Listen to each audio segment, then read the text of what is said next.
comfortable to do that, and that's fine also. There's no issue with that. I was just going to say, if you do need to go out at any point and get a drink or answer the door or anything else that's started, then please don't hesitate to do that also. And also, just so you're aware, the session is being recorded. It's just to allow people who aren't able to attend to access the session later on. That's the reason why I want to make it as accessible as possible. So that's the reason why it's being recorded. And just as well, because I'm conscious we are quite a large group, we're at 33 at the moment, it might be nice if we just made some introductions in the chat function. Just tell us a bit about yourself, who you are, where you're from, and what you're hoping to get out of today's session, just so we can try and tailor it as much as we can to what you're interested in. So I'll ask Stephanie to bring up my slides now, and I'll start a bit more about telling you about the people team, if that's okay. So there we go. That's just my name. I'm Katie Coop. I'm Head of Workforce Transformation at the NHS E&I North West People team. I've touched on housekeeping already, so I'll just move on to the next slide. So by the end of our session today, what I'm hoping you will have is an overview of the North West People programme, who we are, how our team is structured, how we work with colleagues across the region who are our key partners, and how we are supporting the COVID-19 response. So you'll be aware, you know, we have the NHS E&I people team in place, developing really throughout the COVID pandemic. And obviously at the same time, we need to support the pandemic, and it's obviously making sure that we're agile in how we respond to that and support the systems in what they need as well. So I'll be talking a little bit more about that as we go through the session. So it's great to see some introductions already as well. So hi Anisha, hi Helen. So yeah, keep going with that. If you've joined a little bit later, please post in the chat function if you want to share who you are and where you're from. So just to tell you a little bit more about what we do and why we do it. So obviously, I think most of you will be familiar with the National NHS People Plan. It came out towards the end of towards the beginning of this year actually. And it tells really what we're trying to achieve in relation to people within the NHS. And it's a really helpful document if you're not aware of it, to understand a bit more about the strategic aims really that we are as an NHS trying to do to support our people. So we've separated that out into some key priorities here that kind of really share the kind of key parts of the people plan. So one big section is around looking after our people. It sets out the people promise to everyone who works in the NHS to make it a better place to work. We want to make it an environment where it's safe and healthy, physically and mentally well, and able to work flexibly. I think from previous understanding around the NHS, some of those areas, there was some good aspects of that in some pockets of the NHS, and then some areas where it was less flexible and less good for your well-being. So we just want to make it a consistent approach throughout the NHS, and there's some kind of guidance around how to do that within the people plan. There's also a bit around new ways of working and delivering care. So we all recognise the challenges we find with workforce at the moment. We recognise the shortages in workforce, and also we want to upskill staff and create new roles that deliver health and social care in the future. And it's around thinking how we can do things differently within the kind of financial envelope we've got as well. And recognising that the NHS workforce isn't the only workforce that supports health and social care. It's a lot bigger than that. There's volunteers, there's social care. So it's around making use of all our partners within that as well. Then belonging to the NHS. It's ensuring the NHS is inclusive and diverse and not a place where discrimination, violence and bullying occurs. So we're looking at how we recruit people, making sure that actually we're not just recruiting the same people all the time. We're really looking at how we can bring in diversity within the NHS. We're having positive conversations about health and well-being. How do we make sure that as part of everyday life in the NHS, that we're consciously asking people about their health and well-being in a positive way? People also have the confidence to speak up, and we empower staff to use that voice to inform learning and improvement. It's not seen as being critical, it's seen as actually supporting everybody in learning and how we can improve, and also being inclusive and compassionate leadership. And then growing for the future. So we want to capitalise on unprecedented interest in NHS careers and a higher number of applications to education and training. Obviously, through the pandemic, one of the positive things out of that is that the NHS has been given this platform where people recognise it as such a great organisation and people want to be part of that. So really trying to capitalise on that interest and making sure that when people join the NHS, we want them to stay within the NHS as well. So we're looking at things such as return to practice for people who may have left, trying to bring them back in, training places where there's shortages in professions, international recruitment, because whilst we want to encourage people from our own education environments to come into the NHS, we recognise there's a shortage here and now that we need to fill. So how can we do that? One of the solutions is around international recruitment and retaining more people. We don't want to see somebody go through years of training and education, join the NHS, and then a few years later choose to leave the NHS. How can we ensure those people want to stay there? So that's just to give you a bit more about the National People Plan and how we are using that thinking to inform our objectives and our work programme. Just going on to the next slide. So in the Northwest, so what the job of our team is translate to what that means for the Northwest people challenges.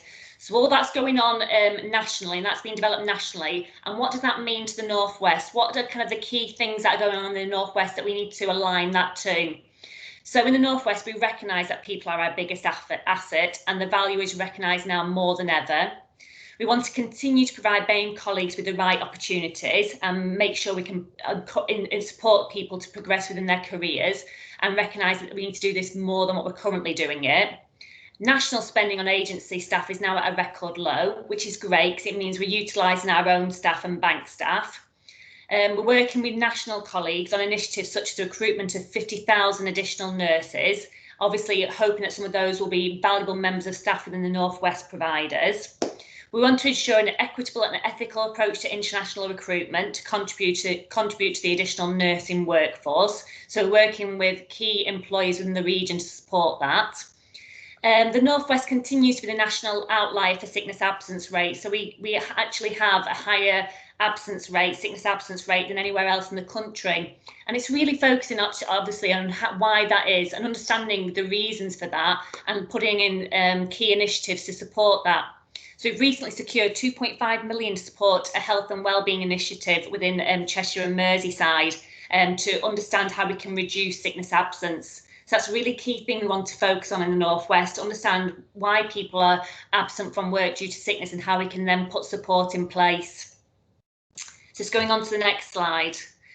So this is the team. So you'll see just from this slide that is a mixture of people within the team in terms of specialty as well as organisation. So Anthony Hassel is the Regional Chief People Officer. So he's very much aligned to obviously making sure that we're working throughout the region to understand what's going on. And then within that, we also have the Regional Director for Health Education England in the Northwest, which is Christopher Cutts. So Health Education Northwest and Northwest People team are one of the same. So NHS England and I and Health Education England are one team in relation to supporting this people programme.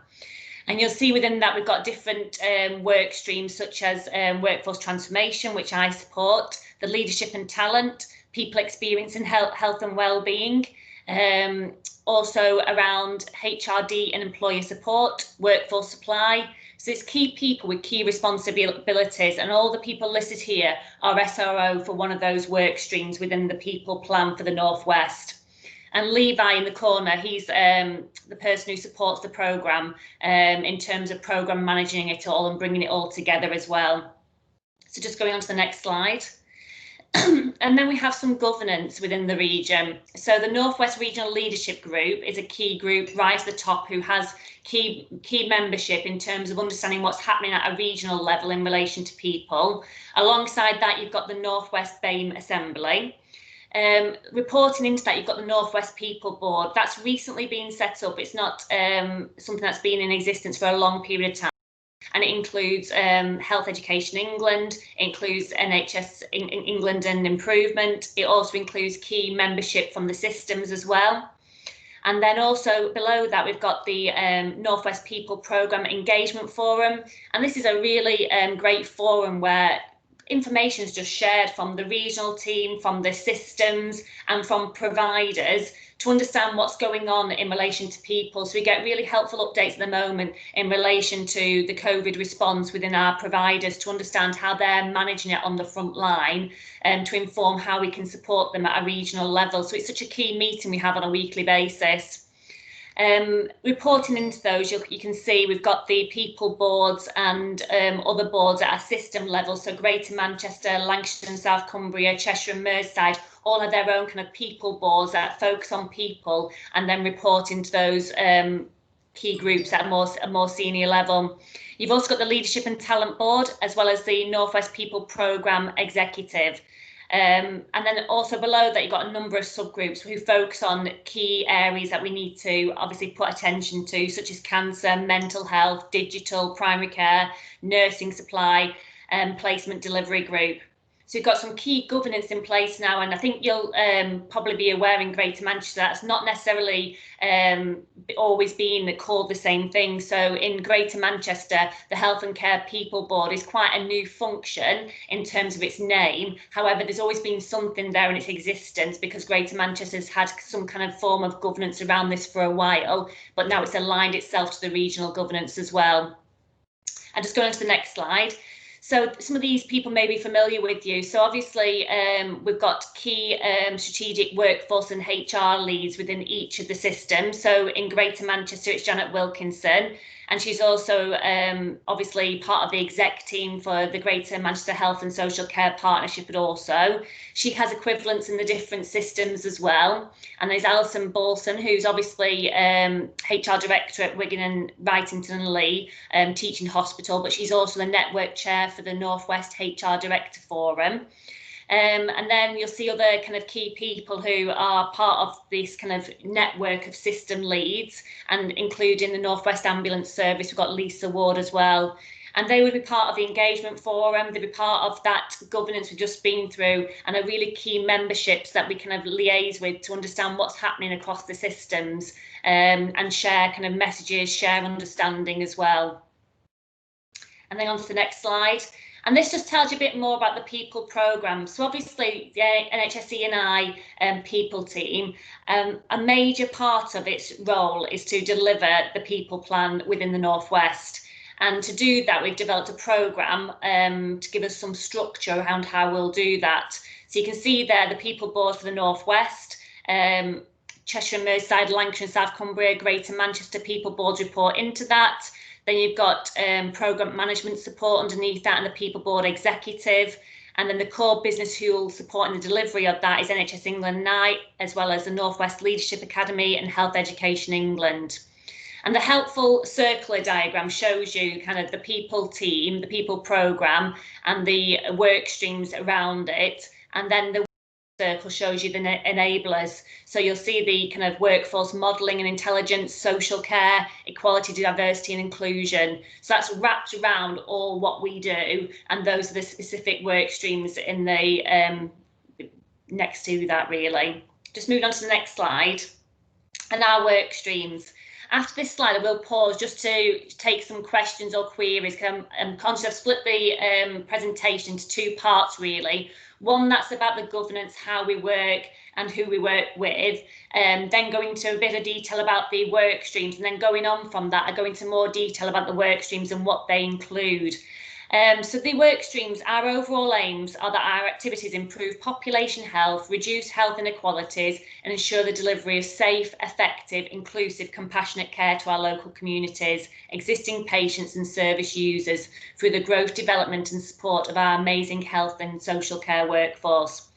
So as I touched on, these are our work streams. So workforce supply, a big focus of that is around the nursing strategy, the supply strategy and international recruitment. And I like to say workforce supply is looking at the here and now. Where are those workforce gaps and how we're going to fill them in the here and now, and supporting our systems to do that. Workforce transformation, I think, is looking at probably a longer term picture, but also around, you know, in terms of COVID, we had to do a workforce transformation there and then quite speedily to support how we deliver the COVID response as well. But this includes primarily plans for primary care, mental health and cancer, those are key kind of areas where we need to focus about how we deliver the workforce for those areas and make sure we're being as effective and delivering quality patient care as much as possible. We're concentrating on upskilling our current workforce and focusing on new roles and ways to deliver services, as well as making sure that digital transformation is embedded within that as well. Then there's the HRD and employer support. So while the people plan is obviously a massive part of how we do things for people within the North West, we need to ensure that the people who are leading those provider organisations are supported by a regional member of the team. So they'll support with the engagement, professional development of the HRD network, temporary staffing, returners, bring back staff, and reduction of sickness absence, because we know that's a key thing within the North West. And then there's inclusive leadership, talent and OD. This has been within the North West for some time. So we've got the North West Leadership Academy, who have been embedded within the North West for a good length of time already, but now they've been brought within to the people team to ensure that we're all working and making sure we're all aligned together. And then there's people experience in health and well-being. So this is ensuring that physical and mental and psychological well-being is at the forefront of all people agendas, and ensuring we have staff resilience and groups with protected characteristics looked after as well. So those are the key work streams with the kind of initiatives within them, which I'll talk through in a bit more detail. But I think I'll just pause there, just take some questions or any queries, because I'm conscious I've been speaking for some time now around the governance and how we kind of work together. So I'm just going to look for any hands or any questions in the chat box if anybody's got anything they want to raise. Okay, Taylor, you've got your hand up. You've got a question at all I can help you with? And yeah, Taylor, just tell us a bit about yourself as well and where you're from. Yeah, sure. Hi, everyone. Hi, Katie. Yeah, so my name's Taylor. I'm Workforce and OD Manager for NHS England and Improvement in the South West. And I'm about 3 weeks into my new role as well. So a lot of this is about learning for me. But I just wanted to ask, so you have a kind of a regional program you just really clearly outlined, and I wondered if each of the providers then within that region, are all of their programs aligned, kind of using the very similar language and those sort of same program titles and structure and all of that? So that's a really good question, Taylor. Thank you for that. It's good to have somebody from outside the North West join us today, so thank you for joining. Just to share as well, I am very new to my role. I'm 6 weeks into joining the North West People team, and we are quite a new team. Our Chief People Officer has been in role for a few months, not a full year yet. And obviously during the pandemic, he's been recruiting to support the North West People team, and we are nearly at our full capacity, but we are still just working through that. It's just helpful to note that. I'd say in relation to our people programme, that's been socialised and we've engaged with providers in relation to that. I don't think we've been prescriptive around how they align their people plans with that. So we've asked for people plans from systems, and they've obviously engaged with providers and engaged with their key people to develop that. And while it has a similar reflection, because obviously the national people plan has very key pillars around what you want to focus on. I'd say everything is covered within those system people plans. I wouldn't say it necessarily follows exactly the same kind of format as what our North West People programme does, but they do reflect the same aspects. Thank you. That's how I think it's very similar in the South West, but I just wanted to ask. Thank you. That's a great question. Thank you. Any other questions before I move on? I'm just checking the chat function. No. Well, I'm hoping I'm answering all questions well then, and covering all aspects, and so that's a good sign. Oh, hang on, I've got another question. Great. Is that Isu? Is that how you pronounce your name? Sorry. Sorry, I haven't got a good connection. My name's Isu. What I want to know a bit more is that we're a training provider, and I want to look at your supply strategy and how we can get the sort of basic entrance into the NHS, working in the NHS? Okay, so the workforce supply, I'm going to talk about that in a little bit more detail in a minute in terms of what those key objectives are for that work stream. I can, obviously the presentation is going to be shared with the people who've attended the sessions. So you'll see within there who the SRO work stream lead is. It's Andrea Boland, who's is a chief nurse at Health Education England. So she may be able to have that initial discussion with you to understand a bit more about your aspirations and expectations as well, if that's okay.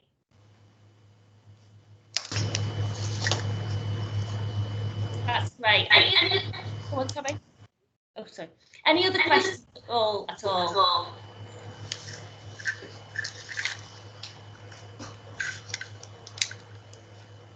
I'll just mute everybody then, just while I carry on with the presentation. But no, and please feel free. I will pause again at the end to ask any further questions. And please, if you don't feel comfortable raising your hand, then just pop it in the chat box as well. So workforce supply, so this may be of interest, Isu. So to ensure the delivery of a workforce which is made up of the right people in the right place at the right time by ensuring fair and equal access and through targeting potential staff within their own localities. Responsive in driving and supporting local system change in response to national and local demands in workforce needs and delivering a net inflow of staff to the system across the North West. So that is the purpose of this work stream. And the objectives which need to be achieved by I think it's going to be end of March now, is to understand the needs of the region at a macro and micro level to ensure profession pipelines address the workforce plans. So we need to ensure that we're engaging with the systems and the providers within that to understand what their workforce constraints, challenges are to inform those professional pipeline plans. So what are we finding challenges with? Where are we finding there's a shortage? And to inform what's happening in relation to that supply pipeline. To grow placement capacity across the system to ensure capacity meets or exceeds demands. This is making sure we're engaged with the education providers to ensure that they're fully aware of where we need support, extra support, and where we need extra capacity. And making sure that it's not two separate entities, where one team understanding what our region needs. And to support the region in being innovative to address workforce supply needs, leveraging access to investment and supporting embedding of new routes and new roles into the system. And I think at a regional level, we see that support as, if we can do something once for the region, let's do it like that, rather than everybody individually at kind of provider level having to do their own kind of initiative and using a lot of resource to do that. How can we do something at a region level that's going to help everybody, and trying to be a bit more creative around that as well. And overseeing regional international recruitment strategies and plans. So trying to be as supportive as possible in relation to bringing in international recruitment and supporting our providers with how they do that. And again, maybe providing alliances within different providers to work together in doing that as well. So that's a bit more about workforce supply. Going on to workforce transformation. To ensure the development of a fully inclusive health and social care workforce that is responsive to change in care now and in the future, and to deliver the transformation priorities set out in the people plan to improve population health and reducing inequalities. So this is obviously my work stream, and I'm SRO for it. And you'll note within the slide that detailed the SROs, I jointly share that senior responsible officer role with my colleague from Health Education England, Damien Gallagher, and it's because the two are so closely linked. If we're going to look at how we do things differently with the workforce, then we need to understand how we train and educate the workforce to be able to deliver that as well. So we need to understand about developing new roles better to meet the health needs of our population. So I think it's understanding what our population needs, and then that drives what our priorities should be in response to understanding the workforce. So if we know that, when we look at our population and what's going to happen within the next 5 years projecting, and we can see there's key areas where we need to concentrate, let's think about the roles that we need to do that. So obviously, as alongside looking at it locally, there'll be national roles that we can utilise as well, such as nursing associates, physician associates, peer support workers, apprenticeships, and also using our volunteer workforce as well. But also locally, we can look at actually, when we look at a pathway throughout a system, what skills, competencies do we need to deliver that, and being really creative about role design and not necessarily just replicating what's happened previously. Let's think about what's attractive for a job for somebody within our region to do, and being quite creative. So to ensure effective and meaningful workforce planning and modelling that supports both the transformation of the workforce and the required expansion in numbers detailed in national plans. So I think most people feel that workforce planning has really been led by the finances previously, and it's been less about actually understanding what workforce is needed and how we maybe can do things differently to deliver what's needed within the future. And it's around really providing capacity and space within our systems and capability to be able to do that where it's not necessarily been before. Of working within the health and care systems within the North West that supports integration and removes system barriers to provide person-centred care. So as I said before, it's about looking at potentially a pathway that isn't stopped by organisational barriers. Let's work together as people who deliver health and social care to understand what is best for that person moving through a pathway. Forget about what organisation they're touching. Let's think about what is best and try to reduce such as repetition as much as possible, so they feel like they're going through one experience rather than multiple different ones and having to repeat the same information numerous times.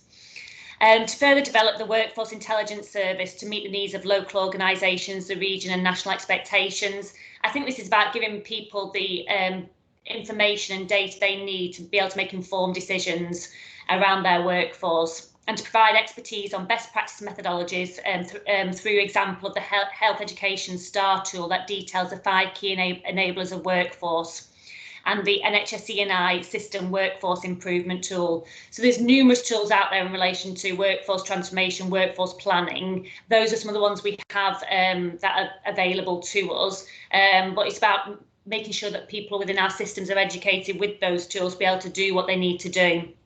And to work in partnership with local systems and organisations, including local authorities and trade unions, to drive a clinically focused workforce transformation agenda and enable cross-organisation system working, and to further develop the use of training hubs to bring about workforce transformation.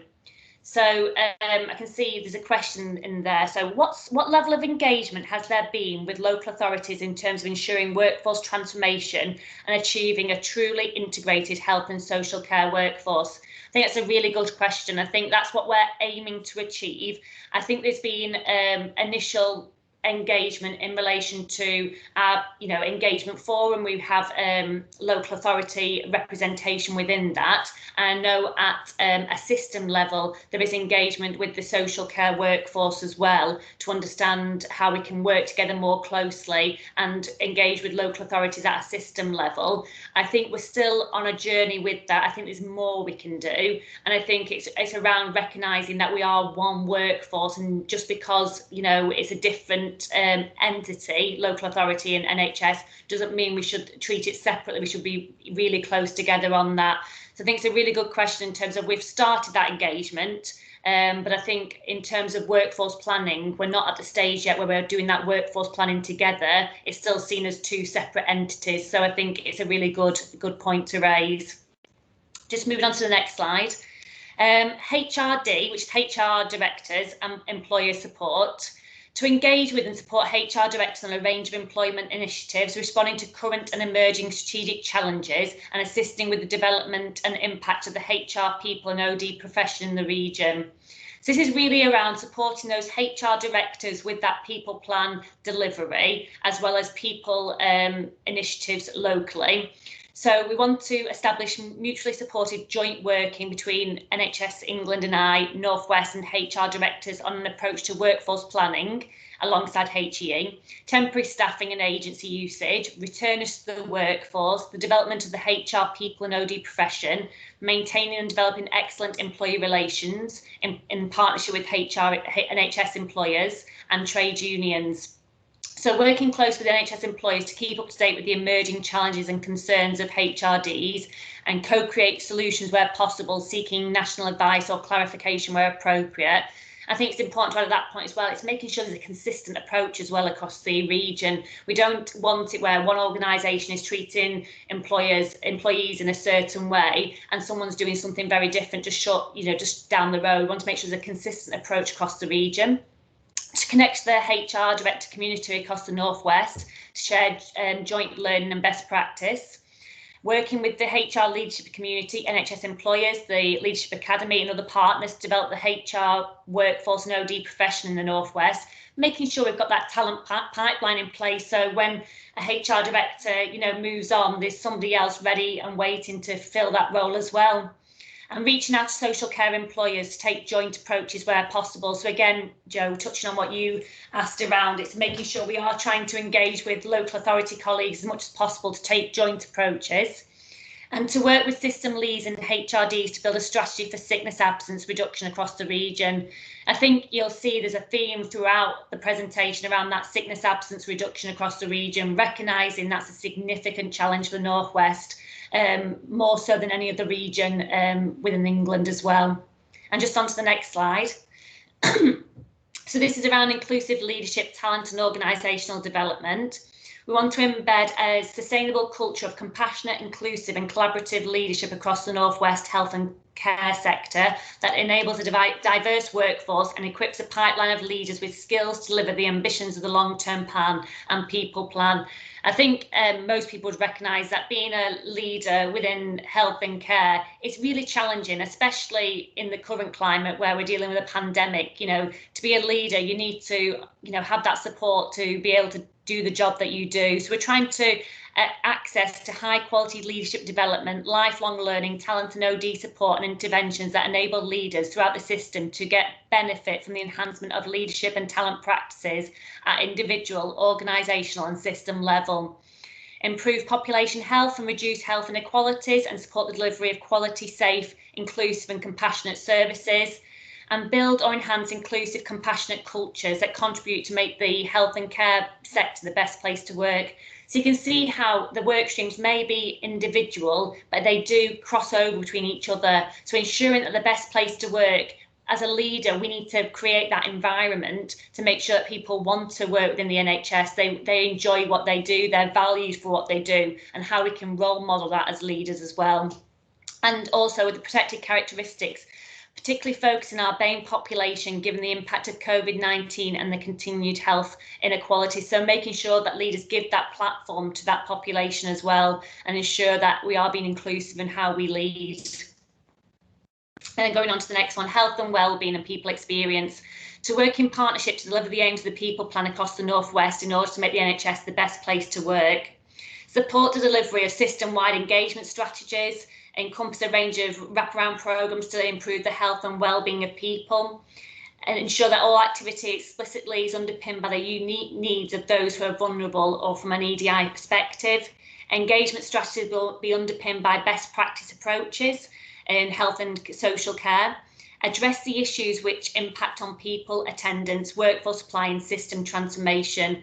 And a lot of initiatives come from a national team, and it's for us to then translate what's needed for our region and support how our region might implement that. So that's part of the activity as well as obviously understanding and engaging with our workforce within the Northwest to understand what's important to them, what's going to make their experience better and improve their health and well-being.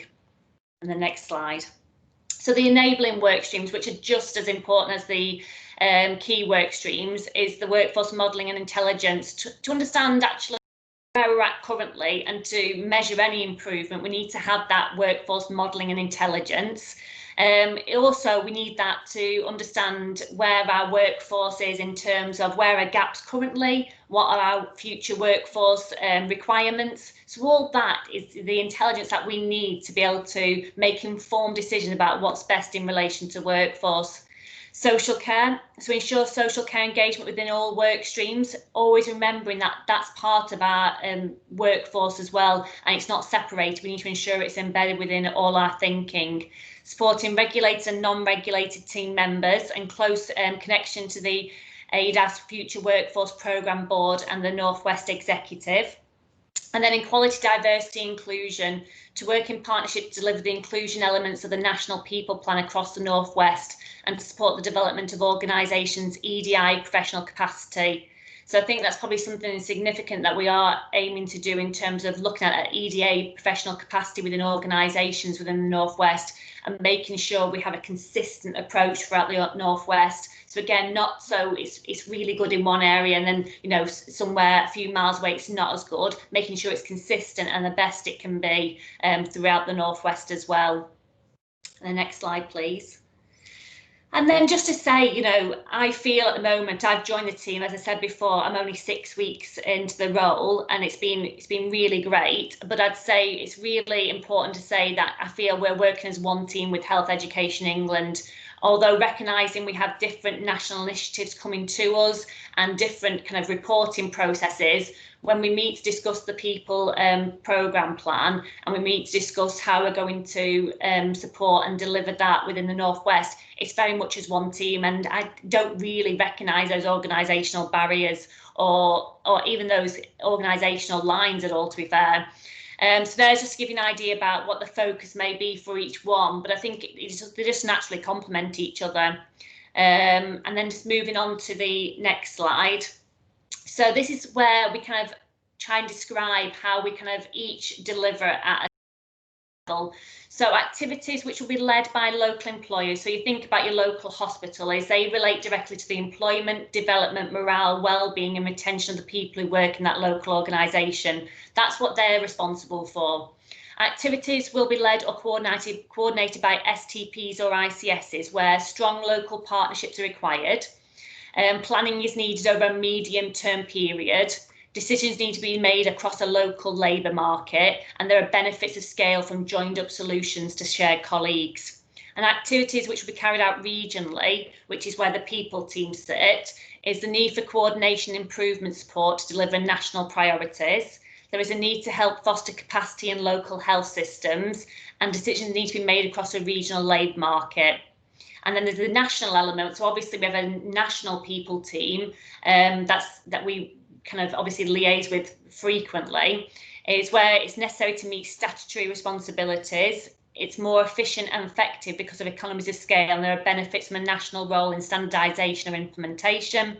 And national teams have specific and scarce skills knowledge that ICS and local organisations can draw on. So there may be some expertise at a national level that we want to ensure we bring into our North West team as well. So that just shows you the kind of difference and the differing layers around how we each, you know, have a role within region, system, organisation in relation to people. And then just because I'm conscious of time and I want to allow for some questions at the end, just to provide, you know, at the moment in time, I've been in the role 6 weeks, and I'd say in the last few weeks, due to the resurge within the COVID-19 pandemic, especially in the North West, it's to show how we are supporting that. So, you know, it's not just that we focus on, you know, carrying out the people plan and making sure that everyone's delivering on that. It's about being agile and responsive to the needs of our system, our organisation. So we are supporting in relation to redeployment. The mass vaccination programme, that's my work stream at the moment. I'm leading the workforce work stream for the mass vaccination programme, looking at where we can find the workforce to deliver that vaccination programme. System support, so where things need to be escalated, trying to bring up providers together to take away themes and support them any kind of queries or questions or escalations they may have. And then bring back staff. So the bring back staff scheme is understanding how we can bring back staff who may recently have left the NHS and bring them back in some sort of capacity to support the current pandemic, whether it be through the vaccination programme or supporting more locally in a trust. People who feel that they want to do something to help this current situation, we facilitate that within systems and organisations as well. And then that's at any time for any questions now. So we've got 5 minutes left. So if anybody's got any questions or queries about what I've just shared, or even I'm quite happy for my details to be shared following the meeting. If anybody wants to get in touch following that, that's more than fine as well, if they have anything they want to ask about afterwards. But any questions at this point in time, please feel free to put in the chat box as well.